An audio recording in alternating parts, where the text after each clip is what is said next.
Hallelujah, hallelujah.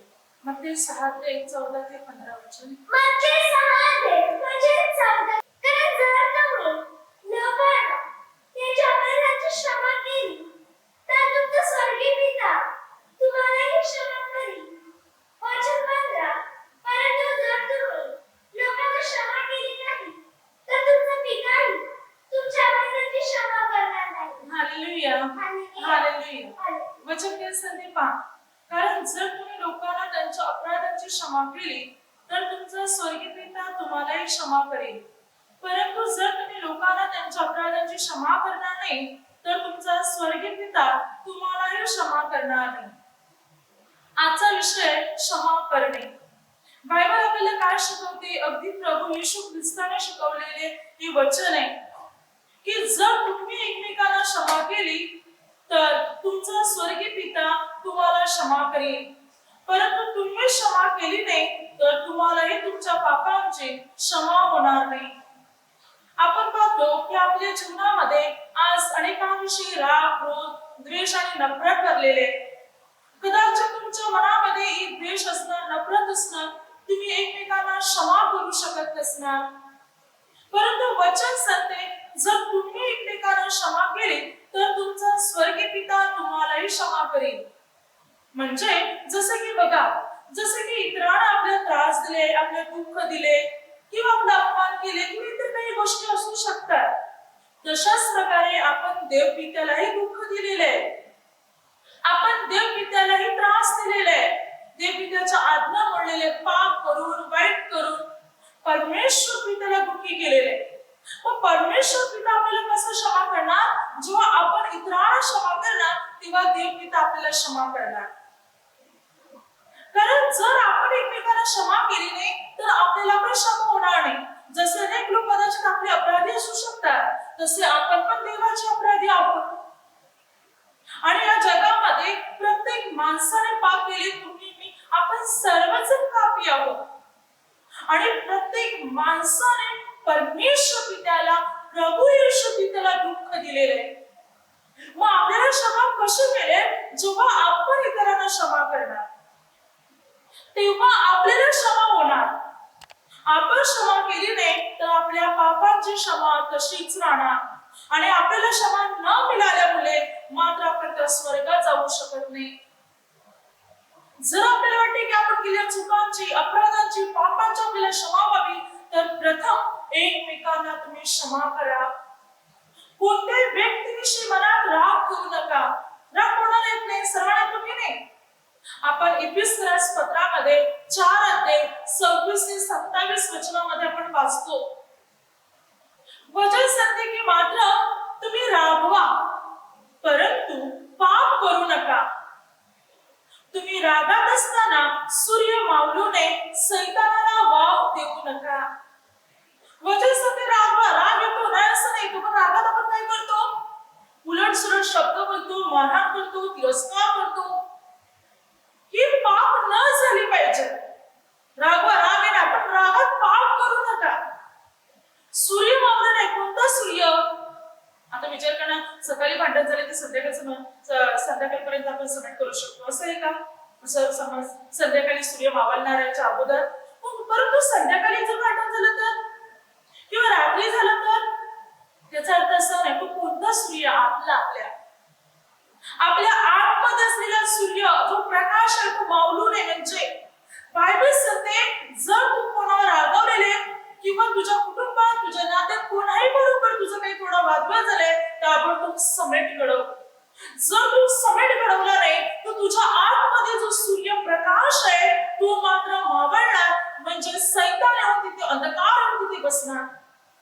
तुझा राग, तुझा क्रोध, तुझा द्वेष वाढत जाणार कारण सैतान येऊन तिकडे बसणार. बायबल सांगते सैतानाला संधी देऊ नका. जो आपण रागात राहतो, समेट करत नाही, तेव्हा सैतानाला आपण संधी देतो. तो आपल्यामध्ये येतो आणि आपल्यामध्ये उपस्थित करतो आणि आपला नाश करायला सुरुवात करतो. म्हणून बायबल सांगते ताबडतोब तुम्ही समेट करा म्हणजे सैतान तुमच्यामध्ये येणार नाही आणि तो तुमचा नाश करणार नाही. एखाद्या व्यक्तीने कदाचित आपला विश्वासघात केला असणार, आपल्याला फसवले असणार, आपल्यावर अत्याचार अत्याचार अन्याय केले असतील तरी प्रभू येशू ख्रिस्ताच्या नावाने तुम्ही त्यांना क्षमा करा. तर आपण पण प्रभूच्या अपराधी आहोत. आपण पण प्रभूला दुःख दिलेले याची आठवण ठेवा. जर आपण क्षमा केली तर आपल्याला प्रभू करणार. कोणत्याही व्यक्तीविषयी मनात राग ठेवू नका. क्षमा करा.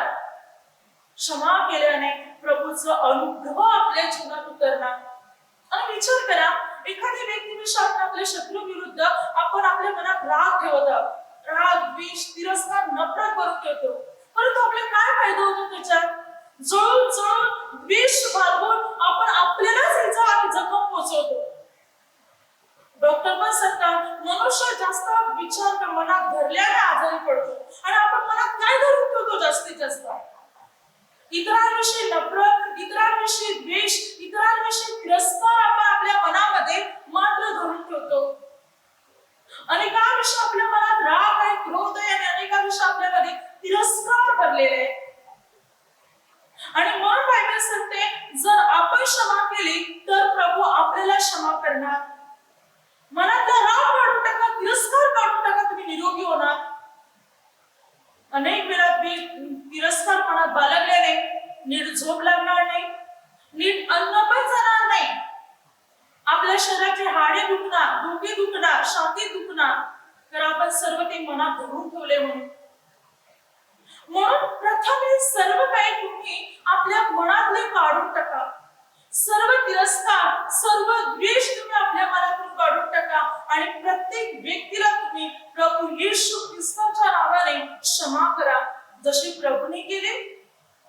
लूक 23:34 वचनात प्रभू येशू ज्या वेळेला वधस्तंभावर होते तेव्हा प्रभू अशी प्रार्थना करत आहेत आपल्या स्वर्गीय पित्याकडे. पित्याला म्हणत आहे, पित्या या मारेकरांना क्षमा कर. प्रभू येशू पित्या अर्थात आपण पाहिलं तर प्रभू येशूने क्षमा केली होती आणि पित्याने हे क्षमा करावी म्हणून पित्याकडे विनंती करत आहे, प्रार्थना करत आहे प्रभू येशू यांना क्षमा कर. ते काय करतात यांना समजत नाही. आपण लूक 22 अध्यायामध्ये पाहिलं त्याच्यामध्ये 47 ते 53 वचनापर्यंत त्याच्यामध्ये असे दिले की ज्या वेळेला प्रभू येशूला अटक करण्यात आली त्यावेळेला मात्र अटक करते वेळी मात्र पेत्राने एक तलवार प्रमुख याजकाच्या चाकरावर चालवली. जे चाकराचे दास प्रभूला पकडण्यात आले होते त्याच्यातल्या एका चाकरावर एका दासावर प्रहार केला, त्याचा कान छाटून टाकला. तेव्हा प्रभूने काय केले? प्रभूने मात्र त्याला स्पर्श केला आणि त्याचा कान बरा केला, म्हणजे त्याचा छाटून टाकलेला कान पुन्हा जोडला प्रभू येशूने. प्रभूने हा विचार केला नाही, हा तर मला पकडण्यासाठी आलेला आहे, पुढे आले मला मारहाण पण करणार, हे तर माझ्या विरुद्ध उभे राहिलेले आहेत, मला मारहाण करतील, मला पकडतील, मला नेतील, मग मी कशाला व्यक्तीला बळी करू? नाही, असं विचार केला. जो प्रभूला पकडण्यासाठी आला होता त्या व्यक्तीचा कान प्रभू येशू बरी करत आहे. किती प्रेम आहे आपल्या प्रभू येशूमध्ये. आणि त्या प्रमुख याजकाच्या दासाचा चाकराचा कान प्रभू येशूने बरा केला. म्हणून वधस्तंभावर असताना सुद्धा प्रभूने आपल्या सर्व मारेकऱ्यांना ज्या लोकांनी प्रभूला त्रास दिला त्या प्रत्येक व्यक्तीला प्रभू येशू पित्याने क्षमा केली आणि पित्याने क्षमा करावी म्हणून पित्याकडे विनंती करू लागला. प्रभू आज आपल्याला तेच करायचं. ज्याने आपल्याला दुःख दिलं, आपले त्रास दिले, छळ केले, अपमान केले, विश्वासघात केले, फसवले, क्षमा करा. मनातला राग काढून टाका त्या व्यक्तीविषयी आणि मनापासून प्रार्थना करा. कारण आपण मान अपराधीमध्ये पाहतो 25 ते 26 वचनापर्यंत त्या ठिकाणी असे लिहिले, जेव्हा तुम्ही प्रार्थना करावयास उभे राहता तेव्हा आपल्या मनात कोणाविषयी काही असेल तर क्षमा करा. अशासाठी की प्रभूने तुम्हाला क्षमा करावी. म्हणजे जेव्हा आपण प्रार्थना करतो बायबल सांगते त्यावेळेला तुम्ही क्षमा करा. आपण प्रार्थना करतो आणि आपल्या मनात नफरत आहे, राग आहे, क्षमा करत नाही तर आपल्या प्रार्थनेचा काहीच उपयोग होणार नाही. तुम्ही किती विनवणी करा, कितीही प्रार्थना करा तरी प्रभू येशू तुमची प्रार्थना ऐकणार नाही. ज्या वेळेला तुम्ही क्षमा करणार त्याच वेळेला प्रभू येशू प्रार्थना ऐकणार. त्याच वेळेला प्रभू येशू तुमच्या प्रार्थनेचं तुम्हाला उत्तर देणार क्षमा करण्याद्वारे. म्हणून बायबल सांगते मनापासून क्षमा करा. मत्ते 18 मध्ये 35 वचनामध्ये तुम्ही मनापासून क्षमा करा. मनापासून अशासाठी की स्वर्गातील पित्याने आपल्याला क्षमा करावी म्हणून. म्हणून माझ्यासाठी मनापासून आपण मत्ते 18 मध्ये पाहिलं 21 वचनापासून तिथे पुढे दिलेले 34 पर्यंत. जो पेत्र प्रभूला म्हणत आहे की माझ्या भावाने माझा की अपराध केला असताना मी किती वेळा त्याला क्षमा करावी? 7 वेळा. काय प्रभूने म्हटलं 7 वेळा नाही, 7च्या 70 वेळा. म्हणजे 70 वेळा तू क्षमा कर. 7च्या 70 वेळा तू सतत त्याला क्षमा कर. त्याने दिवसातून किती वेळ येऊन मात्र तुझ्याकडे क्षमा मागितली किंवा त्याने विनंती केली तरी क्षमा कर, किंवा त्याने अपराध केला असताना सुद्धा तू स्वतःही त्याला क्षमा कर. वचन सांगते 7च्या 70 म्हणजे सतत वेळा आपल्याला क्षमा करायची. कोणत्याही व्यक्तीविषयी मनात राग न ठेवता. प्रभूने तिथे एक दाखला दिला त्याला कृतज्ञ चाकराचा. प्रभू त्या ठिकाणी म्हणत आहे की मात्र एका मालकाचा एक धनाचा मात्र एक जो श्रीमंत मनुष्य होता त्याचा एक चाकर होता, लक्षावधी कर्जदार होता. आणि लक्षावधी कर्जदार काही देणे कर्ज फेडू शकला नव्हता. हा दास लक्षावधी कर्जदार अनेक लाखो रुपये त्याने घेतले होते, लाखो रुपये तो फेडू शकला नव्हता या धन्याचे. तेव्हा या धन्याने म्हटलं की याचे बायको मुलं किंवा जे असतं ते विका आणि याची फेड करून घ्या. तेव्हा तो मात्र लक्षावधी जो कर्जदार होता तो मात्र त्या धन्याकडे विनंती करू लागला की मला वागून घ्या, माझ्यावर दया करा, मी तुमचे देणे फेडेन. जेव्हा तो दया करू लागला तेव्हा त्या धन्याला त्याची दया आली, त्याचा कलवला आला. आणि त्या धन्याने म्हटलं याच्या मी लक्षावधी जे कर्ज आहे ते सोडून दे, त्याला माफ करतो जा. आणि या धन्याने या लक्षावधी कर्जदाराला, या दासाला त्याचे देणे माफ केले आणि त्याला सोडले.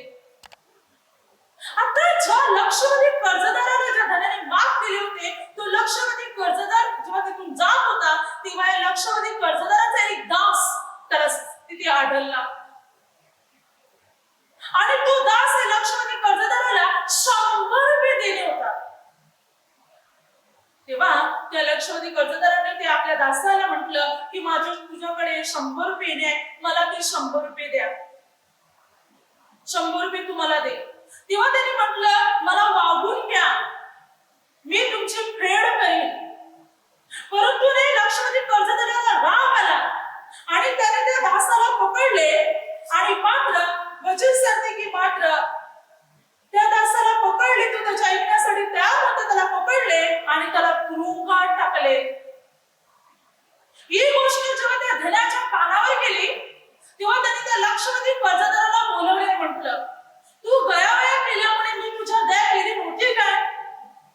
मी तुझे लक्षावधी कर्ज सोडले, तसे तुझ्या दासाने तुझ्याकडे गयावया केले असताना तू त्याच्या दया का केली नाही?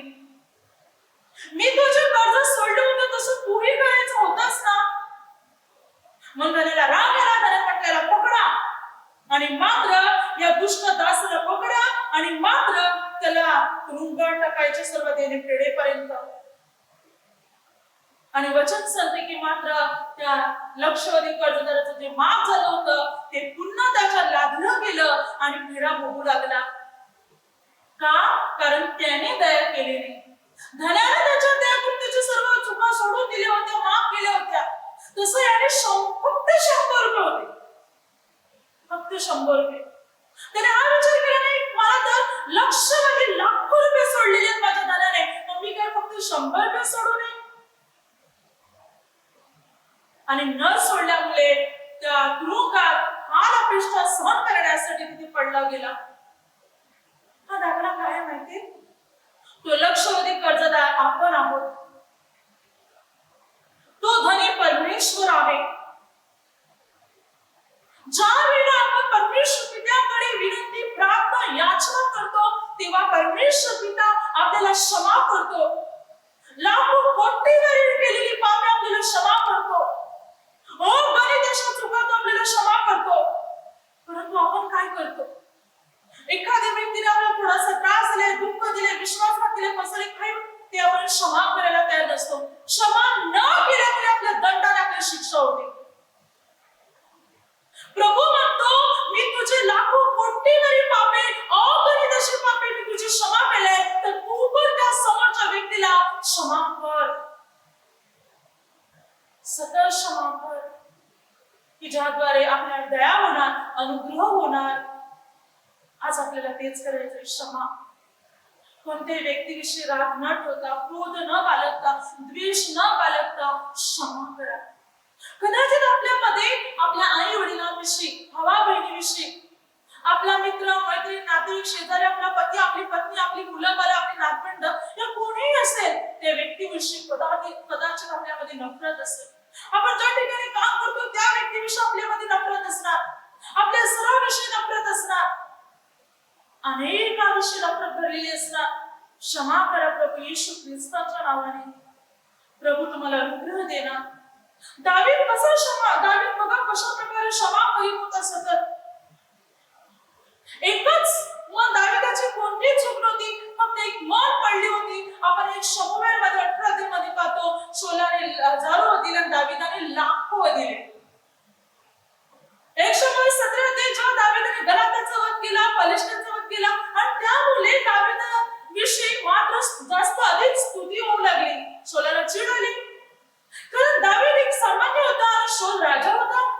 शौलाला राग आला, मी राजा असून मात्र मला हजाराचे श्रेय आणि दावीदाला लाखाचे. पण त्या दिवसापासून शौला निर्णय घेतला दावीदाचा वध करण्याचा. परंतु देव पिता दावीदाबरोबर असल्या कारणाने मात्र शौलाच्या हातून दावीदाचा वध झाला नाही. 1 शमूएल 18 आणि 1 शमूएल 19 मध्ये 2 प्रकरणात 3 वेळा शौलाने दावीदाला भाल्याने मारण्याचा प्रयत्न केला, पण तरी दावीद वाचला. म्हणून शौलाला कळले की आपली मुलगी मिखल हिचे दावीदाशी प्रेम जडलेले. शौलाने विचार केला, मी माझी मुलगी दावीदाला बायको करून दिली तर ती त्याला पाश अशी होईल, याचा अर्थ म्हणजे दावीद मृत्यू पावेल. हा मनुष्य किती कठोर आहे. आपली मुलगी दावीदाला अशासाठी देण्यासाठी तयार होता की दावीद मरावा म्हणून. त्याने आपली मुलगी दावीदाला बायको करून दिली, कारण देव पिता दावीदाबरोबर होता. त्याच्यानंतर मात्र शौलाने अनेक वेळा दावीदाला मारण्याचा प्रयत्न केला, अनेक वेळा. दावीद कुठेही असो, शौलाला माहित पडले, भले कैलात असो, जीवराणात किंवा कुठेही असो, भले गुढीत असो, डोंगरात, कोणत्याही ठिकाणी गेला असो, कोणत्या नगरात असो, शौलाला माहिती पडले की शौल त्या ठिकाणी दावीदाचा पाठलाग करीत असत. परंतु देवपिताने दावीदाला शौलाच्या हाती लागू दिले नाही. परंतु 1 शमूएल 24 अध्याय, 1 शमूएल 26 अध्याय, दोन्ही अध्यायामध्ये पाहतो एनगिदी जागेत आणि जीवराणात. या वेळा तर शौल दावीदाच्या तावडीत अडकला होता. आता दावीद शौलाला सहजच मारू शकत होता. दावीदाच्या बहिणीचा मुलगा, सर्वेचा मुलगा बिश्राई दावीदाला म्हणत आहे, महाराज मला आज्ञा करा, आत्ताच्या आत्ता शौलाला मी मारून टाकतो. तेव्हा दावीद म्हणतो, नाही, तो देवाचा अभिषिक्त आहे, त्याच्यावर मी हात उचलणार नाही. देव त्याला मारेल, ते त्याच्या वेळेला तो मरेल, की युद्धात तो मरेल, परंतु मी त्याला मारणार नाही.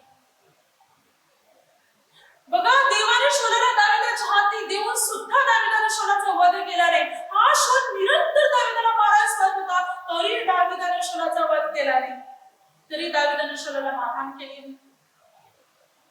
आणि दावीदाने म्हटलं शौलाला, पहा देवा तुला माझ्या हाती देऊन सुद्धा मी तुझा वध केला नाही. शौल म्हणतो, माझा पुत्रा, मला ठाऊक आहे की तू राजा होशील. देव तुझं भलं करो.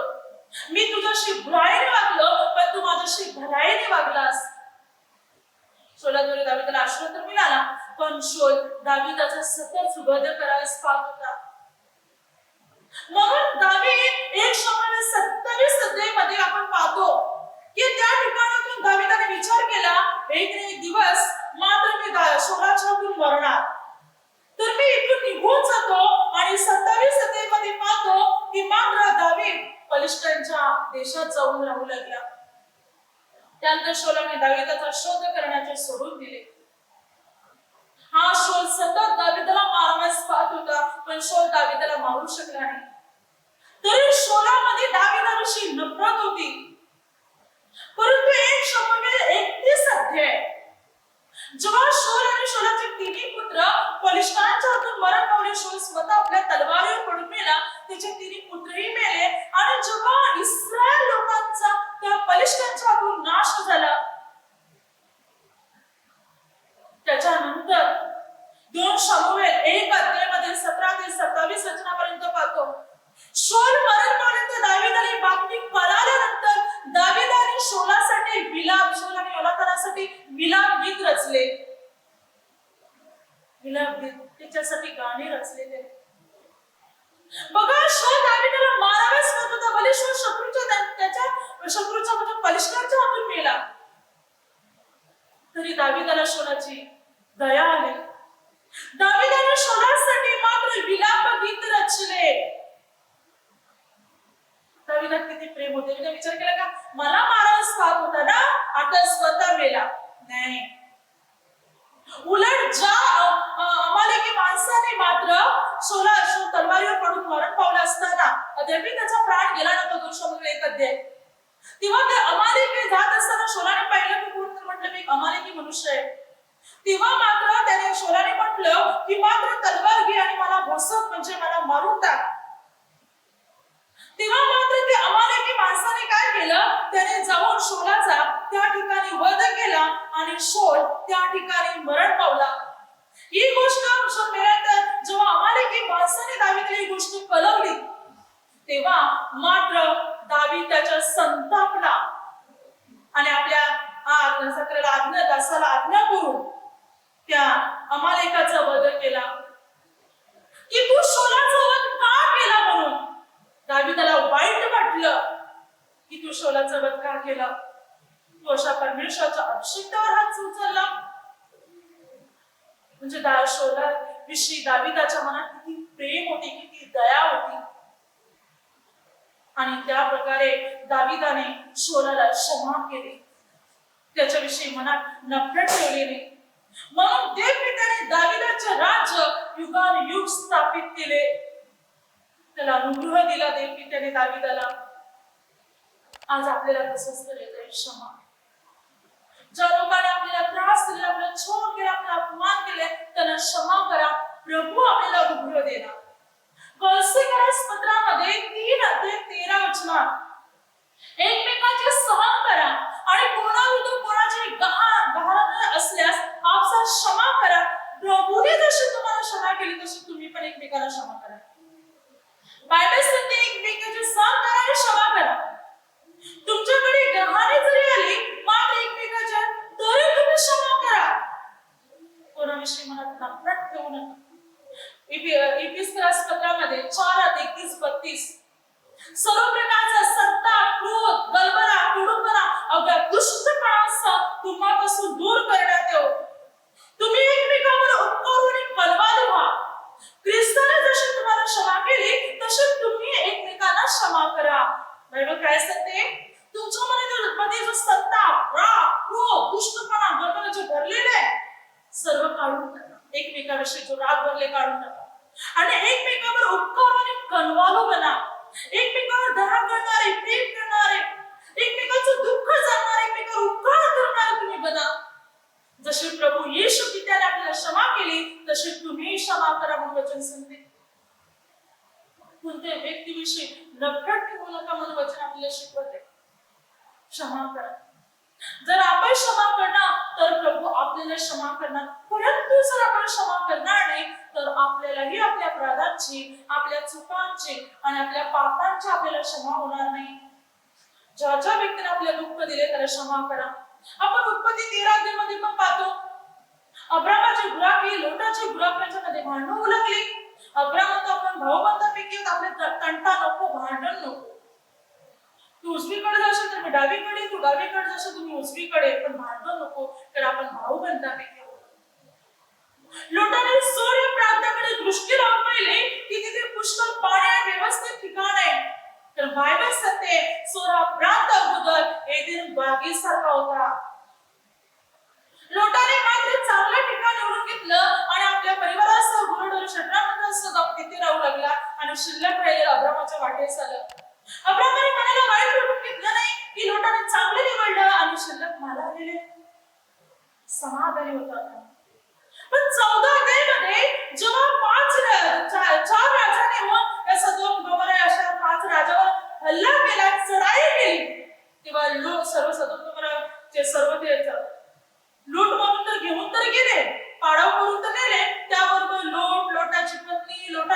मुली किंवा लोटाचं जे काय होतं ते सर्व कैदी करून नेले. ही गोष्ट अब्रामाला कळाल्यानंतर आणि जेव्हा ही गोष्ट अब्रामाला कळाली तेव्हा अब्रामाकडे जे दास होते, अब्रामाकडे जे दास होते 318 दास, त्या 318 दासाला त्याने घेतले आणि जाऊन त्या राजावर चढाई केली आणि त्याने सर्व सोडून आणले. त्याने लोटाला त्याचे जे काही लोटाचं होते ते सर्व सोडून आणले. अब्रामाने हा विचार केला नाही, लोट स्वतः त्या ठिकाणी ओढून तिथे गेला होता ना, आता मला काही गरज नाही त्याला सोडवण्याची. नाही, हा विचार केला नाही. अब्राम जाऊन लोटाला, आपल्या पुतण्याला, त्याच्या परिवारासह, त्याच्या सर्वस्वासह सोडून आणत आहे. त्याला सांगतात प्रेम आणि क्षमा. कोणी आपले किती वाईट करो पण प्रेम करा, विजय आपलाच होणार. कदाचित तुमच्यावर अन्याय झाला असणार, तिरस्कार झाला असता, तुमचा तिरस्कार करण्यात आला असणार, तुम्हाला तुच्छ लेखण्यात आले असते, तुमच्या गरिबी मुले, तुमच्याकडे पैसा नाही म्हणून, किंवा तुमच्या जीवनात असलेल्या समस्या मुले तुम्हाला तुच्छ लेखण्यात आलं असणार. भिवू नका, प्रभू तुम्हाला मदत करेल. फक्त क्षमा करा. प्रभू तुम्हाला त्यांच्यापेक्षा श्रेष्ठ करेल. प्रभू तुम्हाला त्यांच्यापेक्षा वर उचलेल. हे काम प्रभूच आहे, प्रभू नक्की करणार. फक्त क्षमा करा. तर बायबल काय सांगते माहितीये? नीतिसूत्रामध्ये 16 अध्यायामध्ये 7 वचनात मनुष्याचे मार्ग परमेश्वराला आवडले म्हणजे तो त्याच्या शत्रूसही त्याच्याशी समेट कराव्यास लावतो. आपले मार्ग चांगले असणार, आपल्यामध्ये प्रेम असणार, क्षमा असणार, आपण प्रभूचे नियम पाळत असणार, तर आपले शत्रू सुद्धा येऊन आपल्याशी समेट करणार. आपले मार्ग चांगले असणार, बरोबर आपण वचनाप्रमाणे, आज्ञेप्रमाणे चालतो, तर जे लोक आपले विरुद्ध गेलेले आहेत, ज्या लोकांना आपले अन्याय केले, वचन सांगते, त्यांना प्रभू आपल्या पायाशी आणणार, त्यांना आपल्याशी समेट करायला लावणार. जर आपण परमेश्वर पित्याचे नियम पाळत असेल तर म्हणून क्षमा करा, प्रभूचे नियम पाळा. कोणत्याही व्यक्तीविषयी राग ठेवू नका, ती व्यक्ती स्वतः आपल्याशी समेट करणार. पहिली प्रथम आपण समेट केला पाहिजे, क्षमा केली पाहिजे, क्षमा मागितली पाहिजे, प्रेम केलं पाहिजे. म्हणजे प्रभू त्या व्यक्तीला जाणीव करून देणार की आपण योग्य आहोत असं. म्हणून समेट घडवा, क्षमा करा, कारण प्रभू आपल्याला अनुग्रह देणार. आपल्या प्रभू येशू ख्रिस्ताने क्षमा केली त्या प्रकारे आपण सुद्धा एकमेकांना क्षमा केली पाहिजे. कोणत्याही व्यक्तीविषयी राग, क्रोध, द्वेष न बाळगता प्रत्येक व्यक्तीला तुम्ही प्रभूच्या नावाने क्षमा करा, ज्याद्वारे आपल्याला क्षमा होणार, ज्याद्वारे प्रभू आपल्याला क्षमा करणार आणि आपल्याला अनुग्रहाचा आणि आशीर्वादाचा वर्षाव प्रभू येशू ख्रिस्त करणार. क्षमा करा, प्रभूचा आशीर्वाद मिळेल. Hallelujah, hallelujah, hallelujah. आता माझ्या शब्दाद्वारे काही चुकलं असेल त्याबद्दल मला क्षमा असावी. Hallelujah, hallelujah, hallelujah.